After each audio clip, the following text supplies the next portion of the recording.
Much better. Okay, that looks pretty good. You can tell we've got a little bit of a gap there, but I think that gap's going to be okay.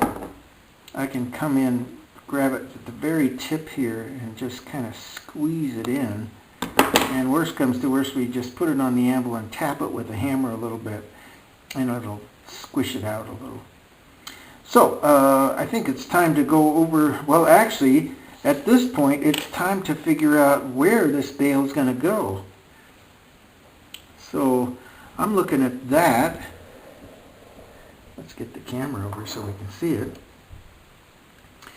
And I'm thinking that's not a bad approach right there. Now, just because, you know, this is the time to play around with the designs and come up with something that's, you know, that's the right thing. So I always come in and try out different angles. And that's too long. And that has some promise to it. Let's get a little bit avant-garde here. Maybe drop it in like that. Nah. And no. And that's probably just about where we want to be.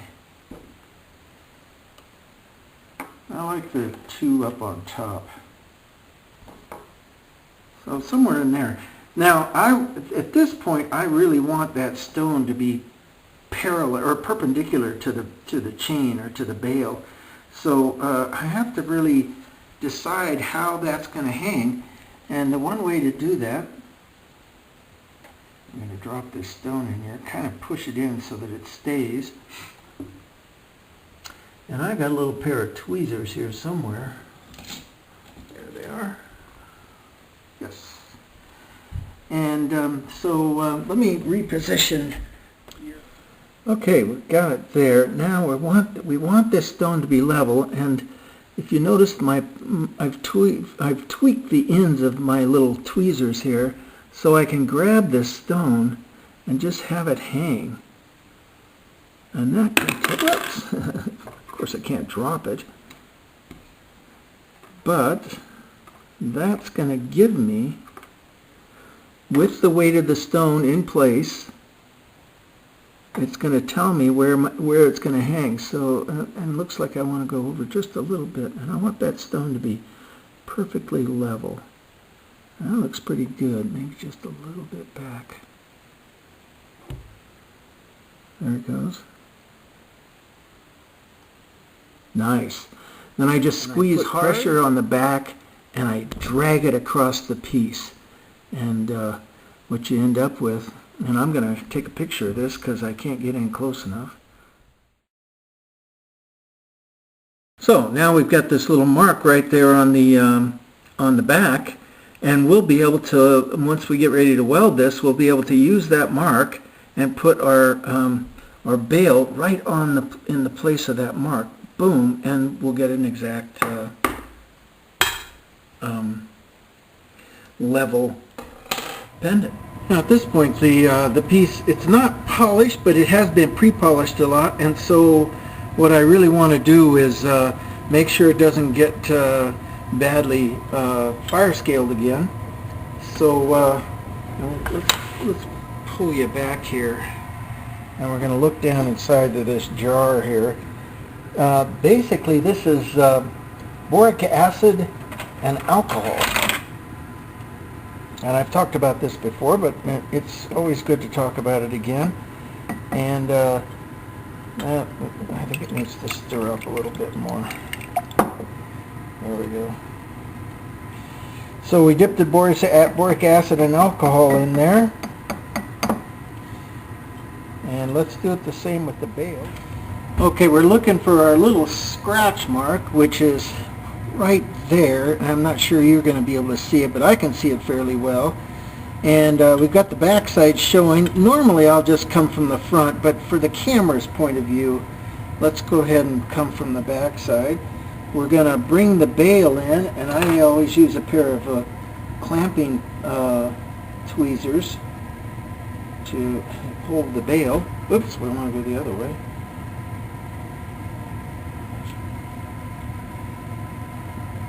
get the bale kind of in position, knowing where I'm going to go, set it down, and fire up the torch. Come on.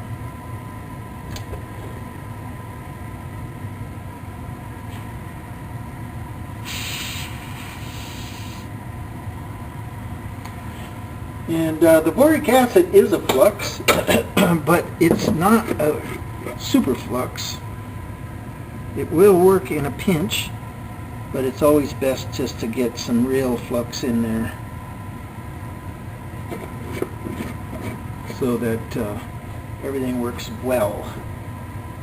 And we're looking for easy solder, and I'm just going to put that right here. You can kind of see the little piece of wire right there. So everything's pretty well set here.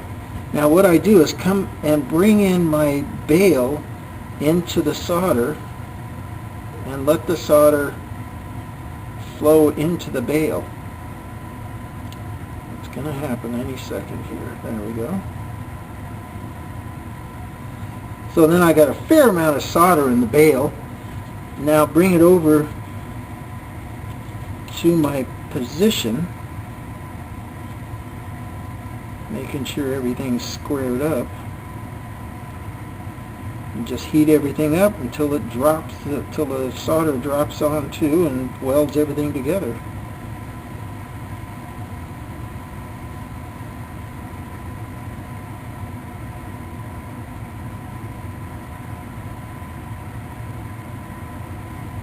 We're almost there.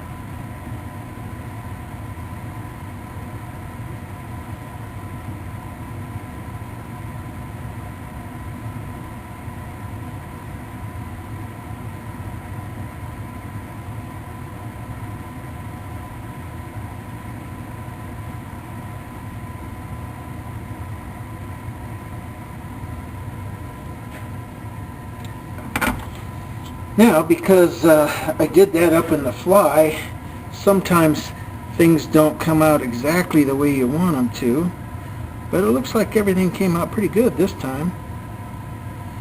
Now I'm thinking we could have just a little bit more solder on that joint. It looks like it's a little weak, so let's add just a tad more solder to that.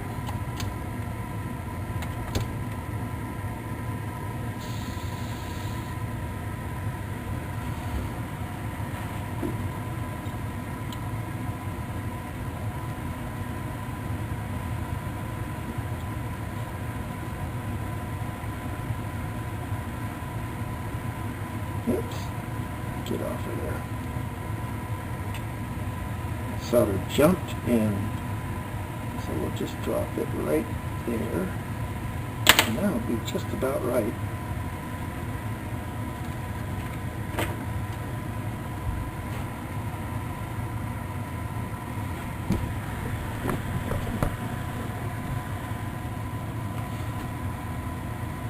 So, got a little chunk of solder right in there. You can see it melting just a little bit. We'll bring everything up in temperature. And in this case, we just want the solder to fill in that gap just a little bit.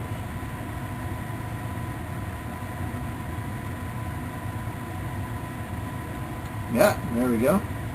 And you kind of saw it fall there, which is not a bad thing, because that means it's nice and flat.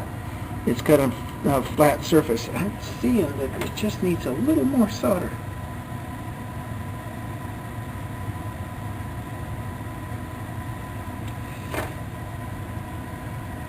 There. Now we've got a nice fill. So now we've got the piece sitting here. It looks really good. Everything's fairly squared up. But you know, the bale, for me, it just looks a little thick for this piece. So what I want to do, and what I've been planning to do ever since I started making this particular type of bale, is to split that bale in half. And we'll get a saw here, and we'll put a little bit of wax on the blade. And this is kind of a careful approach. certainly one that is doable, though. You just have to really be slow and methodic about it.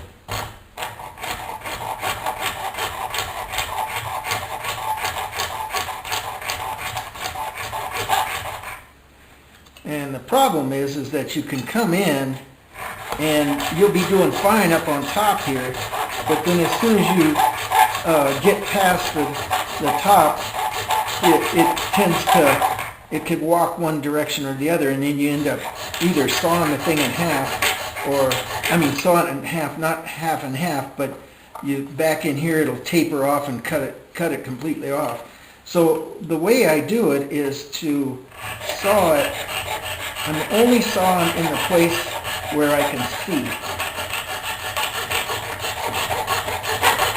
And I'm constantly moving back and forth, never staying in one place. Sometimes getting up on top and standing over it, and you probably can't see that from here that I'm standing up, but I am. There we go.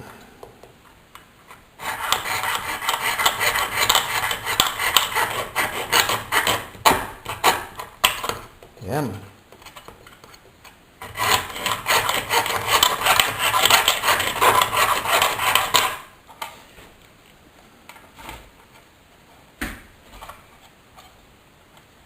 Coming in at different angles, whatever it takes to get this thing cut.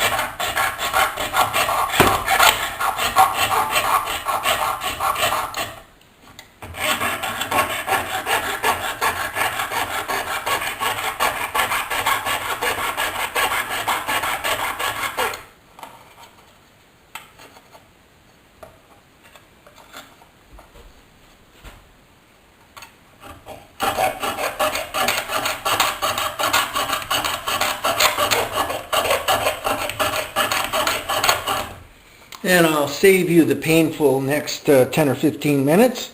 We'll be back.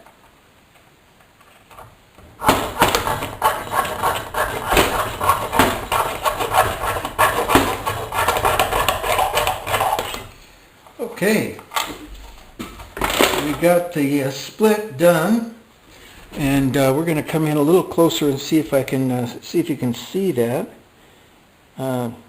Put my thumbnail right down the split, and you'll see that one side of it is a little thicker than the other side. Well, that's not real controllable. I mean, it is if you were an excellent sawyer, but I'm not. I'm adequate. But the interesting thing is, as soon as you open it up, all of the differences disappear. And I just kind of grab it from the very top and give it an arch to open with. There we go. So now that kind of adds a little bit of spaciousness to the pendant. And notice how the bezel got crushed down. Well, that comes right back. The bezel is very, very pliable stuff. So I think we are at the place where we can put this in the acid and let it sit for a few hours, and come back and start polishing and doing the finish work. So back to the acid.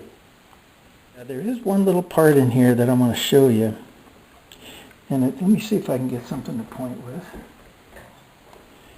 Right down there. Let's see if we can get in there. Right in there. There's just a little bit of fire scale, and I don't know if you can see it or not. So, and I can't get it with the buffer because it's kind of down in that little groove.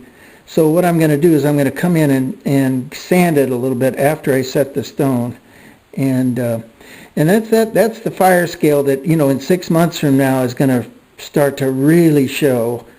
Right now it can be a good polish, but later on, and your customer, if you're making it for a customer, your customer's not going to really appreciate that. So setting the stone with onyx is pretty simple. We come in with a little bit of of sawdust. And I always use a really good hardwood sawdust, only the best for my jewelry. But sawdust just the same. And drop the stone in.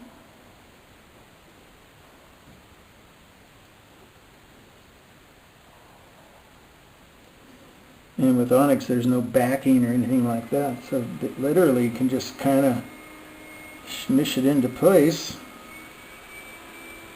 and pop it in, and there it is. Done deal. Now it doesn't look like the stone went down as far as I wanted it to go, so I'll come back in with a pair of pliers here and just give it just an extra bit of a tweak, just to kind of squish the sawdust down a little bit better. Then come in with my tool and just push it over. And by the way, the tool is a little hand tool that I made some years ago, and it works really great. And it's called the bezel setting tool. Mine's got a little bit of an adaptation to it, but basically it just rolls the bezel out over onto the stone. And I always do the ends first just to get those squared up, and then come in and roll in the center part, and it's pretty well a done deal from this point on. That's pretty straight. Got a little bit right there. I think that looks pretty good. Now we'll come back in. We're gonna catch that with the sander a little bit, and then we're gonna come back in and buff this top edge, which will clean it up really nicely, and then sand that a little bit more, and then take it to a final finish. And oh yeah, we got to put a sterling stamp on it, and then we're ready to go.